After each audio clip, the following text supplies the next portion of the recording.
Hello everybody, welcome back to the channel. Before I begin, I just want to say we've seen the galamsay situation that's happening in the country right now, and I want to implore everybody to do whatever they can to show support. Tweet, talk, make signs, do whatever you can. Because 4 years ago, the prediction was that by 2030, we'll have to import our water. That was 4 years ago. Now the prediction is by 2027. So let's do it not only for ourselves, but for the country and those who are also being imprisoned unfairly because of it. So please keep going, guys. If I'm going to start talking about the health risks associated with this galamsay thing that's happening right now, I will not end it today. So please, let's just continue the fight for a healthier life and a healthier Ghana. Thank you. So let's begin with the video. Okay, I just wanted to say thank you for showing me love and support in the previous video, my heartbreak video. Yes, even though I said don't ask me questions about it, you guys still did exactly that. And even at work, somebody held my shoulder and I was like, that's tough. Honestly, it's all love. And I know it's all love. And I really appreciate the comments that you guys are giving me, especially about my voice. And honestly, I really do appreciate all that.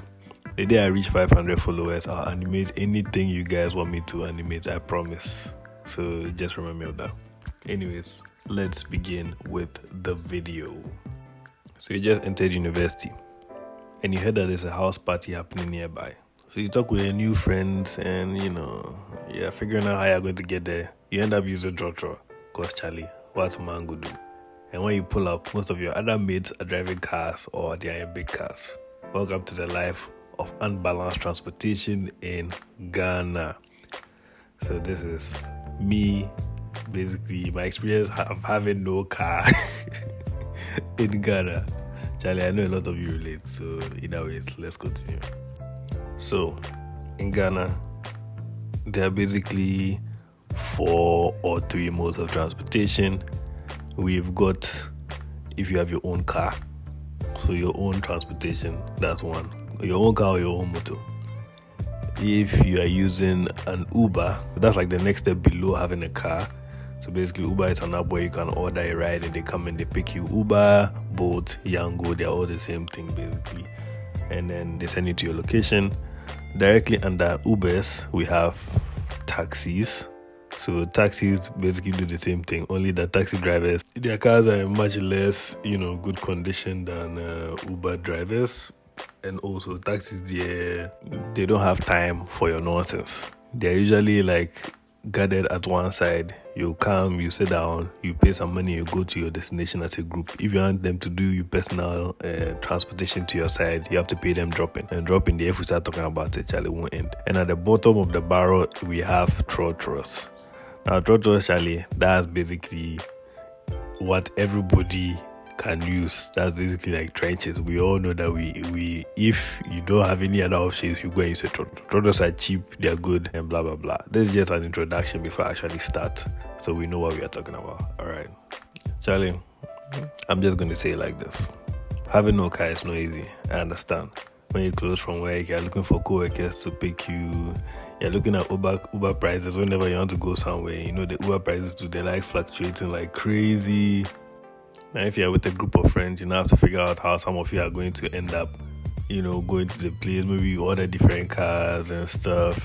Riders who also cancel on you when they're like 2 minutes close to your location. Some will intentionally reach the location and cancel. Some will be bargaining new prices. If I talk about the Kumasi DMs I've seen from Uber drivers, somebody will ask you that, the price they've said, unless you increase the price, they're money for me. Like, where's your professionalism, bro? Like, how can I order a ride? And you accept that you are coming to pick me. You reach the location and you be texting me that, can I increase the money that is kept on the app? Like, you literally accepted the ride. Why are you even asking me where I'm? Because some people will literally ask you also, where are you going to? That's how you know they are not even serious. Because when they ask you that question, the next thing they're probably going to say is, I cannot go there. Like, just come and pick me, bro. You literally, my goodness. And directly under Ubers, we have taxis. So taxis are usually like the next step just below Uber because they are luxurious but kind of not, as I mentioned before. Like you can enter a loading taxi. where there's like relatively more space. Like there's a lot of space in the taxi, right? Like it's just a standard car. But they don't do dropping. If you want to do dropping, you pay for it with your soul, bro. Like, see, it literally costs an arm and a leg. Honestly, like they try and negotiate with you, like for the price. But even if you are dropping like 3 minutes away, they'll say, Charlie boss, so this one like 100 CDs. Like, huh?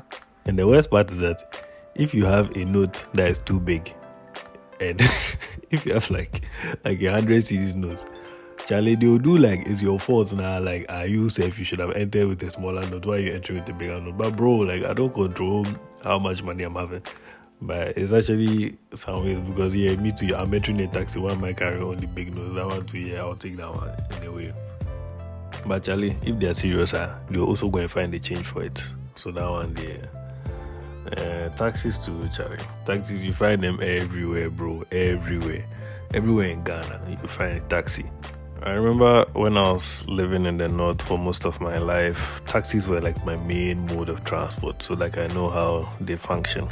But just that you get what you pay for, bro. You know that this one when you enter a taxi, sometimes the car door is not opening well or something. And taxi drivers, Charlie, they don't care who they drive recklessly, but at least there's still some kind of decorum in the way they drive, you know, so some kind of decorum. But Charlie, trotros, oh my goodness, bro. If you thought taxi drivers were bad, you have not met trotro drivers. And trotros in general is that. Me, I appreciate trotros. So, what's a trotro? Trotro is basically like, it's kind of like a bus, but way smaller than a bus, like a minivan, I think. And it has like maybe 20 seats in it. And it's usually like 3 people sitting like a row. So 3, 3, 3, 3, then maybe the back row is there. And then you have like the driver's seat and like the passenger side. So, and trotros, they are like everywhere in Accra. There's no way you go in Accra and you don't find a trotro.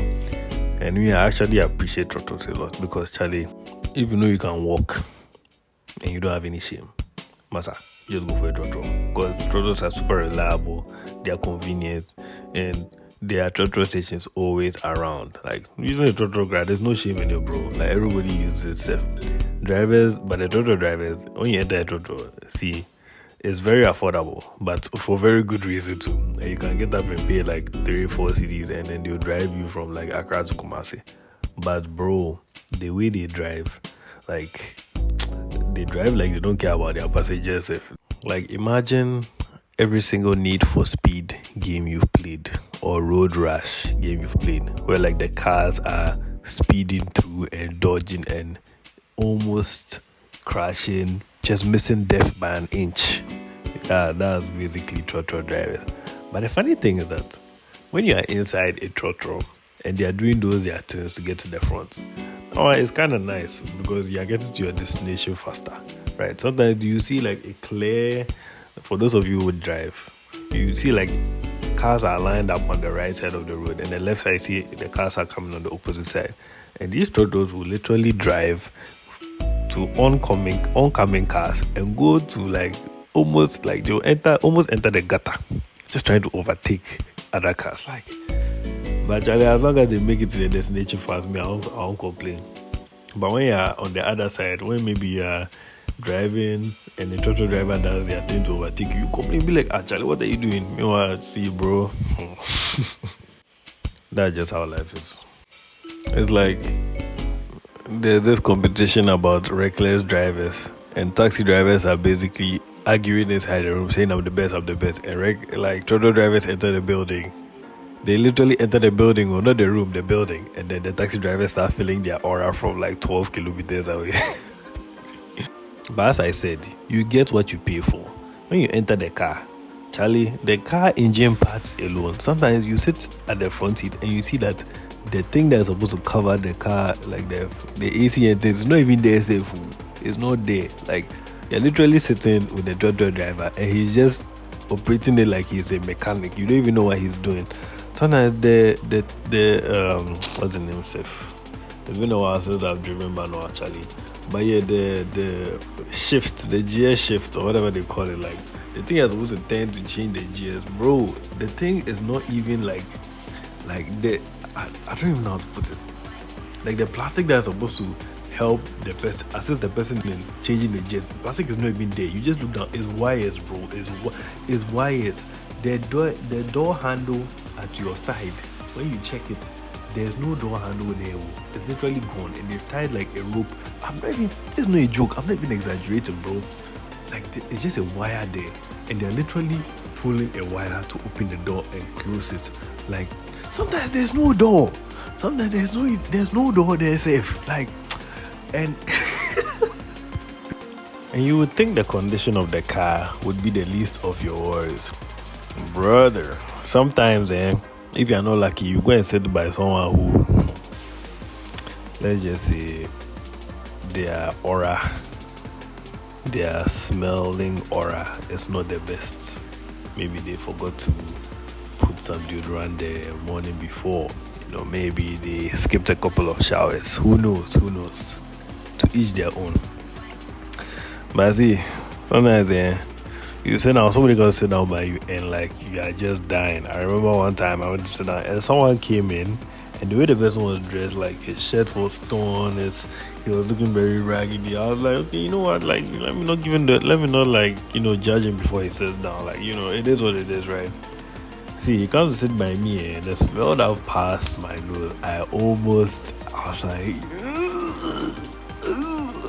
see, sorry. That shit took me out, bro. And trotros like this, you have to be very early if you want to get them, without fighting. Because during rush hour, they are always packed. And grown men are fighting old women for spots in car, to get a spot in the car. Charlie, you think I'm joking, but I'm not even joking. There's no joke said. Like, people are actually fighting people to enter trotros. Some people are climbing windows to enter. Let me just show you this video. And me personally, the way I'm built, I don't really have to fight people to enter. Like, I literally just walk in because like my body is a bit bigger, and I'm a bit taller. So you can't really push me if you want to push me. You get me? But sometimes if I'm entering and I see like some old woman want to enter, and like she's behind me, like me now, I'll make way for her because I'll feel bad if I'm the one who gets to enter and the old woman is still behind me. But actually, me guy to guy, why shouldn't I enter? Charlie, I'll even push yourself. The front seat is basically a luxury.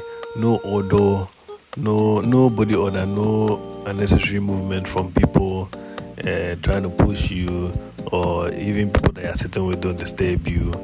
You just enjoy. Usually if you're sitting at the back safe, sometimes if you sit on like the last seat, no, not like the last seat on the right, the last seat on the left, so that's the one that's it's like people's ways. So you always have to get up when you stop at a place, because if you don't get up, people cannot go out. So you get up, go and sit down, get up, go back and sit down. So if you're lucky and somebody gets down and there's a space, you just go and sit at a place where nobody can really disturb you. So my tip is just get to sit near the window so you don't really stress. It will save you a lot of hassle from body odor and all those other things, Charlie. And hold your phone tight, because some people steal in the cars. I heard of a case where somebody's phone got stolen and she wanted to cry, but she couldn't even cry because who is the one who stole it? And unfortunately, I hear of cases where girls get like harassed in the buses, and which is not really the best. Like, we need to do better, honestly, because why are you harassing people in the church? Already now we are all suffering, you come to harass on top of it. You think that with all these issues with trotros and taxis and Ubers, driving will be the thing that will save you. But no, driving safe, Charlie, it's not easy, because if you own a car, you have to think about the fuel you're going to buy, because fuel prices are crazy now. You have to think about the car maintenance, because a car can literally smell when you have money. So, and mechanics are always trying to scam you, bro. Sometimes they're trying to sell you premium air for like 500k or something. And people also steal your car too. Sometimes you go and park your car somewhere, you come back, only the keys. They'll not even leave the keys safe. Maybe they'll leave like your handkerchief that you left on the seat. They'll just leave it there for you so that you can clean your sweat. See, but it also comes with a lot of benefits, because you escape a lot of the problems that you deal with, like the public transportation. You have AC, Charlie, and if you manage the car well, it will definitely reduce the cost overall. comfort, you have serious comfort when you're driving or when you're sitting in your own car. You know, it's just that when you're tired, you still have to drive home. So that one, yeah, you can't really rely on a driver. So, and police stops are also annoying too, because sometimes the police will stop you and it's like they want to get like some kind of money before they let you go, or sometimes they just want to disturb you. But most of the time, if you have your license and your other stuff, you should be good. Like, you should be good. For the issues of having a car, I'll save that video for when I actually have a car, because right now I just drive, but I don't, whatever. So yeah, and it's funny because you actually notice like the class divide of people who have cars versus people who don't have cars. Me personally, like when I'm chatting with a girl, and sometimes a thing that they love to do is that they'd be like, oh, so when are you coming to pick me up? Like if you schedule the date, you'd be like, oh, so when I come to pick me up for the date, or when are you, when are you coming to see me? Are you going to drive and come? They are gauging whether you have a car. So I'll be like, oh, I'll just call a car and I'll come then. And you'll be like, pardon? Be like, yeah, but did I start? I said I'll pick a car and come. And something I'll never understand is that sometimes people act surprised when me I enter a trotro. Like, top people are not supposed to enter trotros. Sometimes when I enter a trotro, Charlie, my legs, I have to literally fold them and put them in my pocket. I remember one time I entered a trotro and then, like, some squad was in front of me. Then when I entered and I was struggling to sit down, they were like, hey, Charlie, big man, you forget cow. And I said, oh, amen, Charlie. You think I don't know that? Why would I be here? Why would I be here if I had it? You never mind. Well, that's pretty much my experience with public transportation in Ghana. Honestly, I'm privileged because some people, they've never taken anything aside from trotro for their whole lives. Like, so me, I'm privileged. I'll say it like that. Some haven't driven cars before. Some haven't owned cars. Some haven't coded Uber before. So me, I'm privileged. I'll take it like that. And I have good friends that I can rely on, to pick me up from time to time. So Charlie, I remember one time I was working with this girl and then another girl who I was just friends with, like, so I was working and she picked us in like her Land Cruiser. Yeah, you heard me right, Land Cruiser. Or is it V12 or whatever they call it? Charlie, I'm not good with cars. Charlie, I entered the car with with that girl. Charlie, the AC. Hey, I understand why girls leave guys for having cars and for not having cars, and they go to chairmen which have big cars. Car niggas will always win. Me, I'll say this thing, Charlie. Because I've been picked by a lot of my uni mates. Like, at the time that I was in university, I've been picked by a lot of my mates who like had cars, like who were girls and had cars. So it's either they were just being very friendly and considerate of me, or I'm very bad at picking up signals, which is a trend I've noticed in my life. Anyways, Charlie, if you've always noticed that your girl is always entering this particular car and she's always saying that, oh, that's her friend, but then the way she's always with this guy and they're always going places, you don't think that's just her friend? Well, this actually reminds me of a story I heard from a friend of mine. Basically, he always noticed that, his girl was always like going out in the night with this particular guy. But anytime he asks about the guy, the girl is like, oh, he's just a friend. But then, sometimes, Charlie, the time that he's picking the girl and returning the girl there, like 2 a.m., 3 a.m. that he's returning the girl to a hostel. But she'll not tell him about that. But she'll tell him that they went out, And then one day he went to see her unexpectedly, and you already know how these stories go, bro. You already know how these stories go. But anyways, Charlie, to each your own, bro. To each your own. Me personally, I'm just thankful for the people around me that they've been helping me with their modes of transportation and blah blah blah blah blah. I don't really have a good conclusion for this video, so yeah, we'll end it here. It's way longer than I thought it would be, and I'm sure my hand is hurting from animating all this. But anyways, thanks for watching, guys. I really appreciate it. As usual, this has been Derry G, and I'll see you in the next video. Peace out.